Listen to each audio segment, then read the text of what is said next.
창세기 27장입니다. 창세기 27장 40절입니다. 27장 40절 우리 한 절을 우리 함께 한 목소리로 읽도록 합니다. 너는 칼을 믿고 생활하겠고 내 아우를 섬길 것이며 내가 매임을 벗을 때에는 그 멍에를 내 목에서 떨쳐버리라 하였더라. 아멘. 오늘 본문은 야곱이 이삭의 축복을 가로챈 후 에서가 뒤늦게 사실을 알고 억울함과 분노 속에서 아버지에게 호소합니다. 남은 축복이라도 내게 달라고 말입니다.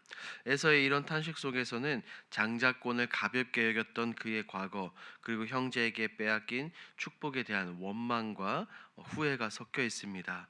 우리 함께 살펴보도록 합니다. 내용 관찰 1번입니다. 에서는 야곱이 자신을 속인 사건들을 어떻게 평가합니까? 에서는 야곱이 자신의 이름 그대로 두 번이나 나를 속였다라고 원망하죠. 첫 번째는 장자권을 빼앗았고, 두 번째는 아버지 이삭의 축복을 가로챈 일을 언급하며 야곱의 행동을 교활하고 불의한 것으로 표현을 합니다. 2번입니다. 이삭은 복을 달라며 우는 에서에게 어떤 예언을 합니까? 이삭은 에서에게 이렇게 말하죠. 내 주소는 땅의 기름짐과는 멀고 하늘 이슬에서 멀다라고 말입니다. 야곱이 받은 축복과는 굉장히 대조되는 에서의 삶의 조건을 예언합니다. 하지만 이어서 이삭은 한 가지를 덧붙이죠. 내가 아우를 섬길 때 매임을 벗을 때 멍에를 내 목에서 떨쳐버리라 하며 이삭은 이 에서에게 회복의 여지도 함께 언급합니다. 이삭이 에서에게 왜 이런 말을 했을까요? 이 부분은 우리 연구와 묵상에서 조금 더 함께 자세히 살펴보도록 합니다. 연구와 묵상입니다. 이삭은 왜 축복을 바라는 에서에게 땅의 기름짐과 하늘 이슬에서 멀 것이라고 합니까? 에서가 이삭에게 뒤늦게 축복을 요구했지만 하나님의 뜻에 따라 이미 결정이 되었죠. 이 언약의 복이 에서가 아닌 야곱에게 흘러갔다는 것을 알고 있었기 때문에 아버지 이삭은 단지 위로의 차원이 아니라 에서에게 굉장히 현실적인 이 축복, 현실적인 예언을 합니다. 방금 전에 살펴본 것처럼 내 주소는 땅의 기름짐에서 멀고 하늘 이슬에서 멀다라는 이 말은 물질적인 풍요와 하나님이 주시는 하늘의 복이 중심이 되지 않는다는 것을 아버지 이삭은 말하고 있습니다. 이것은 단순한 저주가 아닙니다. 에서는 어땠습니까? 장자의 복을 굉장히 가볍게 여겼어요. 가볍게 여긴 에서의 삶의 결과였습니다. 에서는 장자권을 팥죽 한 그릇에 넘기고 하나님의 약속, 하나님의 언약을 가볍게 여긴 과거가 있죠.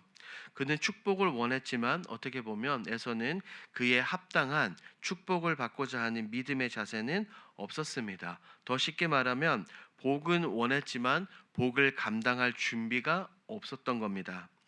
그래서 이삭은 현실적인 축복을 약속을 하지 않고 대신 언젠가 너는 야곱의 멍에서 벗어나게 될 것이다라는 여지를 남깁니다. 이것은 은혜는 완전히 닫힌 것이 아니라 진심으로 자신을 돌아보고 엎드리고 회개할 때 하나님께서는 그를 통해 회복의 길을 열어주신다는 가벼운 복음의 메시지 또한 포함이 되어 있습니다. 에서의 눈물은 굉장히 간절했지만 그 눈물에는 하나님을 향한 믿음과 하나님을 향한 신뢰가 결여되어 있다, 빠져 있다라는 것을 우리는 기억해야 합니다. 느낀 점을 봅니다. 세상에서 욕망에 눈이 멀어 남탓만 하고 영적인 풍요를 잃은 에서의 모습에서 무엇을 느낍니까?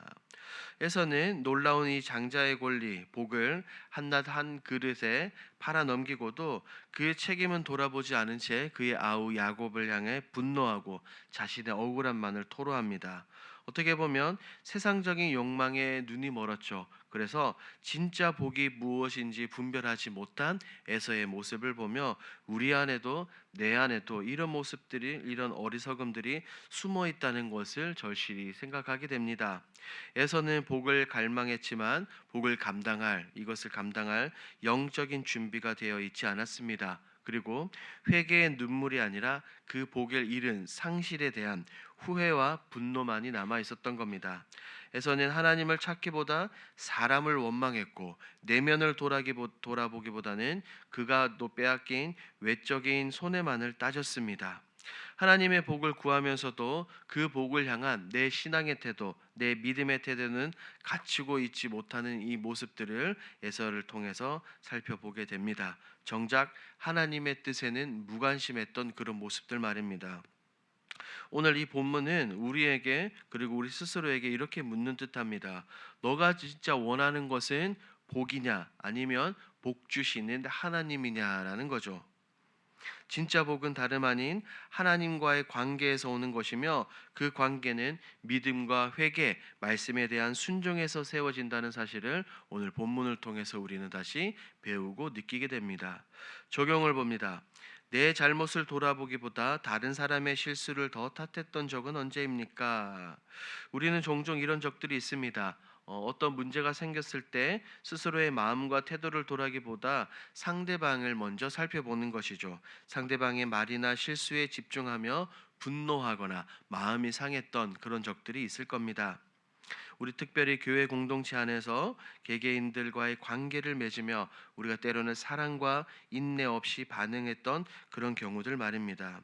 아담 역시 죄를 지은 후에 하나님이 찾아오셔서 그를 찾을 때 아담은 이렇게 말했죠. 하나님이 주신 여자 때문에 내가 먹었다라며 자신의 책임을 회피합니다. 그리고 선지자 요나 역시 니느웨의 회개를 보며 그는 감사했던 것이 아니라 하나님께 분노했죠. 자신의 편협한 기준을 고집하며 하나님의 긍휼보다는 자신의 감정을 우선시했던 이 여러 가지 성경 인물들을 봅니다. 이처럼 우리가 하나님께 나와 복을 구하면서도 우리의 내면은 하나님 앞에서 바르지 못하고 성찰하지 못할 때 진짜 은혜는 멀어지고 우리 안에 감정과 분노만 남게 된다는 것을 깨닫습니다. 마지막 결단입니다. 세상의 풍요로운 삶보다 하나님 안에서 누리는 하늘의 복을 소망하며 살기 위해 무엇을 실천하겠습니까? 오늘 이 40절 말씀을 생각하며 다음과 같은 두 가지 결단을 해보는 것은 어떨까요? 첫 번째, 오늘 하루를 시작할 때 오늘 무엇을 얻을까보다 어떻게 하나님 안에 거할까라는 것을 먼저 고민하고 기도하는 것입니다. 오늘 하루 세상을 살아가는 가운데 세상에서의 성공보다 오늘 에녹처럼 하나님과 동행하는 것이 하나님과 관계를 맺는 것이 진짜 축복이라는 것을 고백하며 하나님께 우리의 마음을 드리는 것이죠.